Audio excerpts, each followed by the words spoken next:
அமெரிக்க அதிபராக ட்ரம்ப் வந்த பிறகு மத்திய கிழக்கில் உள்ள பிரச்சினைகள் தீர்க்கப்படும் என்று பலரும் நம்பினர். சவுதி அரேபியாவுடன் ட்ரம்பிற்கு நல்ல உறவு இருக்கும் சூழலில் குறைந்தது சவுதி இஸ்ரேல் இடையேயான பிரச்சினைகளாவது முடிவுக்கு வரும் என்று எதிர்பார்க்கப்பட்டது. ஆனால் இப்போது அனைவருக்கும் அதிர்ச்சி தரும் கருத்தை கூறியுள்ளது சவுதி. ட்ரம்ப் வருகைக்கு பிறகு இஸ்ரேல் மற்றும் அரபு நாடுகளிடையேயான பதற்றம் குறையும் என்றும், குறிப்பாக சவுதி உடனான ராஜதந்திர தொடர்பும் கூட ஏற்படுத்தப்படலாம் என எதிர்பார்க்கப்பட்டது. இருப்பினும் இந்த விவகாரத்தில் மிகப்பெரிய ட்விஸ்ட் நடந்திருக்கிறது. இதற்கு என்ன காரணம்? ட்ரம்பிற்கு சவுதி அரேபியா அனுப்பிய மெசேஜ் என்ன என்பது பற்றி பார்க்கலாம். அதாவது, மத்திய கிழக்கில் இஸ்ரேல் காசாவை சுற்றி உள்ள பிரச்சனைகள் பல ஆண்டுகளாகவே தொடர்ந்து வருகிறது. காசா பகுதியில் வாழும் மக்கள் தனியாக தங்களுக்கு பாலஸ்தீனம் என்ற ஒரு நாடு வேண்டும் என்பதை வலியுறுத்தி வருகிறார்கள்.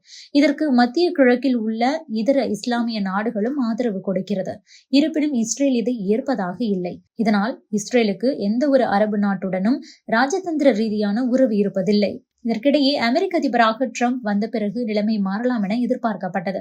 அதிலும் சவுதி இளவரசர் முகமது பின் சல்மானுக்கும் அதிபர் ட்ரம்பிற்கும் இடையே நல்ல உறவு உள்ள சூழலில் அதை பயன்படுத்தி இஸ்ரேல் சவுதி இடையேயான உறவு சீராகும் என சொல்லப்பட்டது. இருப்பினும் இதை திட்டவட்டமாக மறுத்துள்ள சவுதி அரசு 1967 ஆண்டு இருந்த எல்லைகளை அடிப்படையாக கொண்டு ஒரு பாலஸ்தீன அரசை உருவாக்க வேண்டும் என்றும், அதேபோல பாலஸ்தீனத்தை உருவாக்கும் வரை இஸ்ரேலுடன் எந்த ஒரு ராஜதந்திர உறவுகளையும் வைத்திருக்க மாட்டோம் என்பதை சவுதி அரேபியா திட்டவட்டமாக அறிவித்துள்ளது. சமீபத்தில் தான் அமெரிக்க அதிபரான ட்ரம்ப் சவுதிக்கு பாலஸ்தீன நாட்டை உருவாக்க வேண்டும் என்பதில் முன்னுரிமை இல்லை என கூறியிருந்தார். ஆனால் அதற்கு நேர்மாறான கருத்தை இப்போது சவுதி அரேபியா திட்டவட்டமாக கூறியுள்ளது. அதாவது, பாலஸ்தீன விவகாரத்தில் ட்ரம்பை இளவரசர் முகமது பின் சல்மான் கைவிட்டு விட்டார் என்றே சொல்லலாம். சவுதியின் நிலைப்பாட்டை திட்டவட்டமாக விலக்கியிருக்கிறார் அவர். பாலஸ்தீனியர்களை அவர்களது நிலத்திலிருந்து வெளியேற்றும் எல்லா விதமான முயற்சிகளையும் சவுதி அரேபியா எதிர்க்கும்.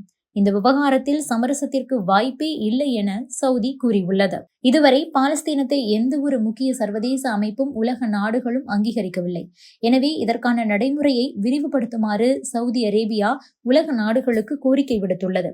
பாலஸ்தீன விவகாரத்தில் முகமது பின் சல்மானின் நிலைப்பாடு இதுதான் என்பதை அந்த நாட்டு அரசு அமெரிக்காவிடம் தெரிவித்துவிட்டதாகவே தெரிகிறது. முன்னதாக காசா பிரச்சினை தொடர்பாக ட்ரம்ப் ஒரு புதிய தீர்வை முன்வைத்திருந்தார்.